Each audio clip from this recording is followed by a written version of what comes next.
Hey everyone, Assalamualaikum. For this mini vlog, I'll show you how we celebrated our Eid for this year. أيوة فيكم مننا نفس روحنا ودمنا قلبنا بيرتاح هوام للي فعلا زينا الكلام نفس الكلام حتى نفس الاهتمام عشرة مش ممكن تهون يوم من الأيام حتى لوننا وشكلنا يعني أنا شبهك تمام. So, nung sinabi na ng kuya ko na confirm, ang Eid namin is March 31st. Syempre, ang kaugalian namin mga Muslim is mag-prepare ng food para sa Eid. And plinansya ko na nga rin yung mga damit namin, especially yung mga mukna and thobe namin. So, after namin mag-last iftar for this Ramadan, nag-prepare na kami agad ng mga foods namin. Well, don't expect too much guys. Hindi din naman madami yung mga hinanda namin for this Eid. Sakto lang yung food guys para sa aming pamilya.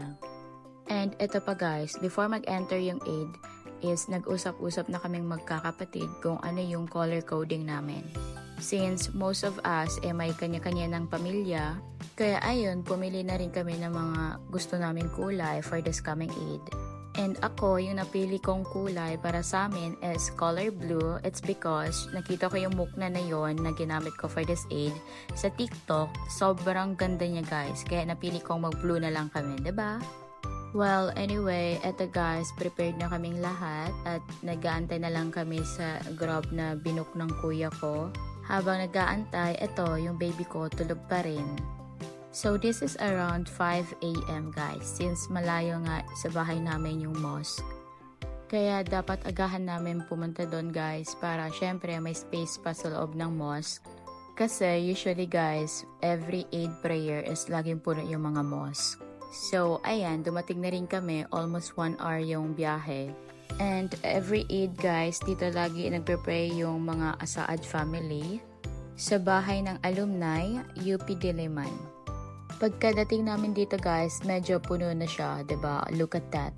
Kaya kami ni Mama habang nag-aantay, ini-enjoy na lang namin yung takbir. As a Muslim, sobrang sarap sa feeling na makarinig ka ng takbir. And ako before guys, every time ako nakakarinig ng takbir, umiiyak talaga ako. Ang sarap lang talaga pakinggan. At syempre, dahil machikiting tayo at naboboard na nga siya, huwag kalimutang magdala ng phone para sa Cocomelon nila. Diba? Feel at home si Lemon. At after ng prayer namin guys, ay may kumalabit sa akin sa likod. Sabi niya para kay baby daw. Diba? Ang cute. So, eto, in-insert ko na lang yung iba guys kasi ang dami talagang nagbigay kay Lemon. Halos lahat ng bata doon guys, binigyan ng ganitong candies hadiah. Masya Allah, ang cute diba? Parang nagka-idea ako tuloy sa next Eid. Inshallah. Then, after ng 2 rakats prayer, may mga khutbah tayo guys, galing sa isang imam, tulad niyan, alhamdulillah. After na to guys, is uwian na, kaya beso-beso na or huggies. So, here we are guys, yung ibang family member namin. Nag-aantayan kami guys hanggang sa mabuo kaming lahat at makapag-family picture. Ayan, yung mga boys. And sa part ko, nakakapanibago talaga since first time ko tong mag-Eid dito sa Manila. After namin mag-family picture sa loob, ayan, tinanggal ko na rin yung prayer dress ko. Pati kay Lemon. So, ayan guys, lumabas na kaming lahat kasi nga nag-aya yung Uncle Box namin na kakain daw kami sa labas kasi may prepare si Uncle Coach. Yung binanggit ko kanina guys, sina Uncle Box, Uncle Coach, and meron pa si Uncle Mooney, yun yung mga kapatid ni Papa na nandito sa Manila. At dahil di nyo na makikilala yung Papa ko kasi wala na siya way back 2019, don't worry guys, tignan nyo na lang si Uncle Box yung naka-blue. Ganyan din yung itsura ng Papa ko at kasing laki din sila. Ayan. So ayan guys, nag-prepare na din silang lahat dyan. Tumulong na nga rin yung mga binata. Ayan guys. And yan yung pinsan kong pangit. Charis. Yan ang mama ko maganda. At yan si Auntie Tintin. Lumapit sa amin para i-check kung may water kaming lahat. Then, ito na nga guys, may kanya-kanyang pwesto na ang lahat. Yan yung mga binata namin. At doon yung mga dalagas.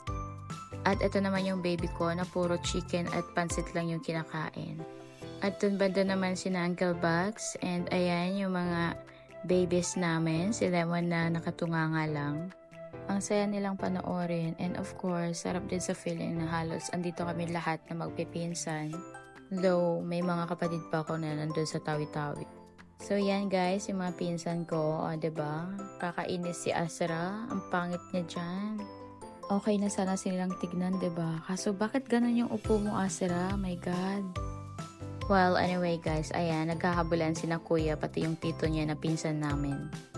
Then, after that guys, nagsipag-uwian na nga kami lahat at nauna na yung mga tito ko.